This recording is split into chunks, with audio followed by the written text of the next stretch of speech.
these two set of trees, now we are going to look at a total of 14 vertices. Adding this particular edge would create one more edge in this entire list, and that bumps up our total set of edges to from 12 to 13.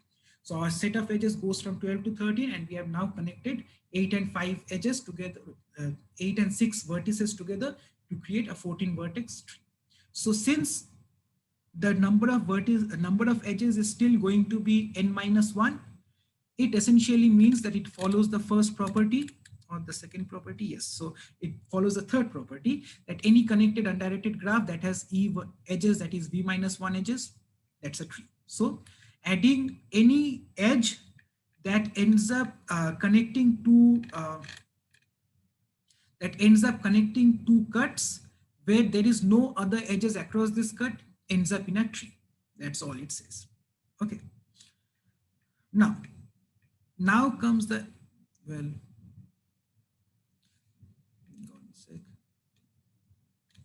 yes. Now comes the question about what Vamsi said and how this property actually is important. So coming back to that example, let's say, I need to go back to that diagram. Okay, so remember that we had this particular example, that we had this tree. Draw this out. Yes, and there was a connection from C to D and C to B.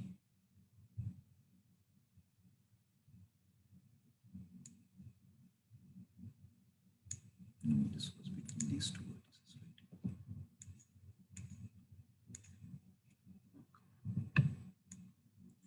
right? Okay, so let's say that we are at this point here. In this particular situation, we can either add, and let's say that this was one subset of the tree, one cut, and the second cut is this particular node B here. These are the two cuts here. And the edges connecting to these two cuts is either A to B or C to B or D to B, right? So in that particular scenario, if we add any edge in this particular graph that are two separate cuts, it is going to end up as a tree, right? So let's say that if we already had a edge going through this thing, and let's say that assume that B is still a separate cut, what it says is if we remove this particular edge from here and add this particular edge here, it still ends up staying a tree, right? So that is what it says here. Yes. So edges X are part of some MST T. Now, if we find a new edge that is also a part of some tree that is already inside here. So if we find a new tree that is inside this connected set anyway, new edge that is connected in this connected tree anyway, we don't care. We only care about edges that are connecting two different cuts. So there is nothing to prove there. So if we assume that E is a edge that connects two different subtrees, and if we create a new tree by appending this new edge to this tree, then since T is connected, it already has a path between endpoints of E. Adding this E would create a cycle if E prime is already the lowest cost. But if E prime is already there, if we add this particular new edge E and remove the old edge E prime, so this slash is just minus. So essentially what we are saying, the set of edges T, add the new edge E, subtract the old edge E prime, that also ends up being the minimum spanning tree, because we are adding a new edge and removing an old edge. So the number of edges still remain n minus 1, and that is the property 1, property 2, and property 3 of a tree. So adding a new edge, removing an old edge still gives you a tree. Okay. Now that we saw that a cut property between two set of trees, when connected together with a single edge that has no other edge between those cuts, is going to give you a tree. Now we are going to say that this new tree would be a minimum spanning tree as well. So essentially what it says, not this one. So adding this new edge would also create, so let's assume that this was a minimum spanning tree of this set of edges, and this was a minimum spanning tree of this this set of vertices, and this was a minimum spanning tree of this set of vertices. If we add a new edge that connects these two sets, then if that edge has the lowest cost of all possible edges connecting them, so in this scenario out of E and E prime, if E prime is the edge that has the lowest cost, then adding this to connect these two cuts would also result in a new tree that does not have this E edge, but this new tree here would also be a minimum spanning tree. Now that is quite easy to understand because we have a set of edges here that have multiple different weights. We have two trees here. Those are also already guaranteed to be minimum spanning trees.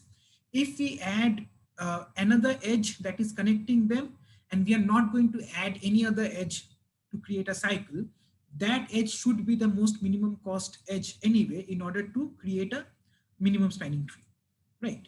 Otherwise, how would I connect them? There cannot be any other path going to another cut that creates a smaller cost, right? So that is how we say, essentially this is just proof by induction, that it says that if we already have these two trees and we add another edge that is the minimum cost without a cycle between two cuts, then essentially we would still get a minimum spanning tree. Okay, so wait, okay, so let's look at the explanation in terms of the technical explanation. Yeah, so we have our current weight of the tree is, let's say, weight of this tree, that is T, that is the summation of all the edges. Then if we add a new edge with weight WE and we subtract that old edge that has the weight WE prime, in that scenario, if both E and E prime are crossing between these two cuts S and V minus S, so in that scenario where E is the lightest edge of this type, then that means that WE, that is the weight of E, is less than WE prime. That also means that at the weight of the new tree, weight of T prime, is going to be less than weight of T. And since we have this new tree where we are considering all possible edges, E, E prime, E double prime, whatever, we are considering all possible trees, and we are basically adding an edge that has the lowest cost. That basically implies that this new tree T, or this new tree T prime, would also be a minimum spanning tree, right? So that is in essence what the cut property says. And now coming back again to Wamsi's old question here. So here we have, let's say, this set of edges X, and we have this proper cut that is A, B, C, and D, and we have A, E, and F as our cut. So we can either add E to D, that is this particular edge, that is also fine, or we can also add this particular edge that connects these two cuts, and that is also fine. So that is what it says, that if we add the minimum weighted edges, always add the minimum weighted edges to connect between two cuts, either this or this, they still end up being the minimum spanning tree. So that is how the cut property applies to Kruskal's. Does that make sense? That since both of those are 3, and since both of those are can be used to connect these two cuts, essentially we can pick either to create our minimum spanning tree. That is all that says. Okay.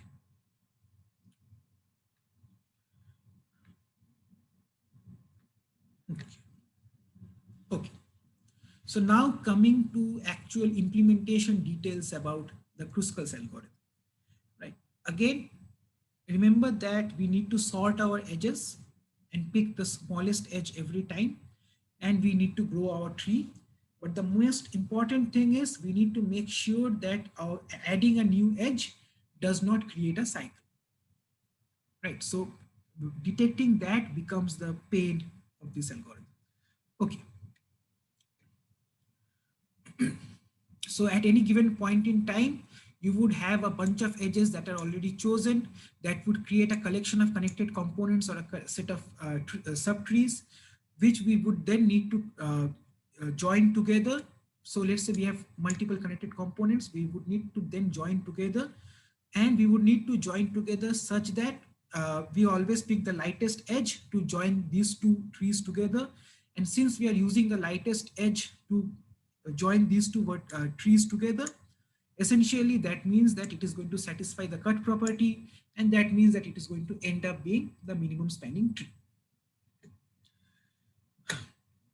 So at every iteration, your algorithm would basically choose an edge and add to the current partial solution. In order to do this, we need to test whether the candidate edge UV lie in different components.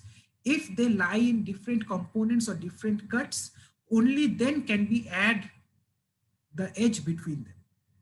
Okay, other than that, if both vertices U and V lie in the same component, we will not add that edge.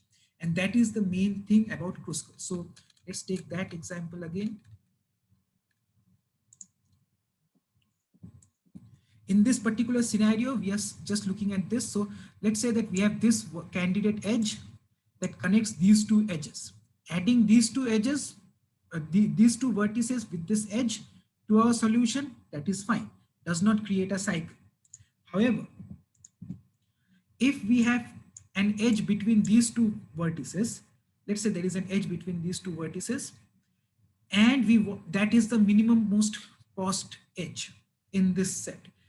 We adding this would create a cycle, right? Or for that matter, let's take it a bit more complex. So let's say that we have these two vertices. Adding a edge that connects these two vertices would also create a cycle, right? So that gives us an indication as to how we can detect whether we should add an edge or not. If both of those vertices belong to the same set or the same connected component, then we would not add this edge. If both of those components belong to both of those vertices belong to different components, then we can add an edge that connects between those components such that that is also the minimum most costing edge. Does that make sense as to how we sort of do not connect vertices within the same component? We are always going to connect components that are between different components, connect vertices that are in different components. Does that make sense? Otherwise, why we would get a cycle? Any complications so far? Come on, guys, I have 30-ish students. Is everyone lost?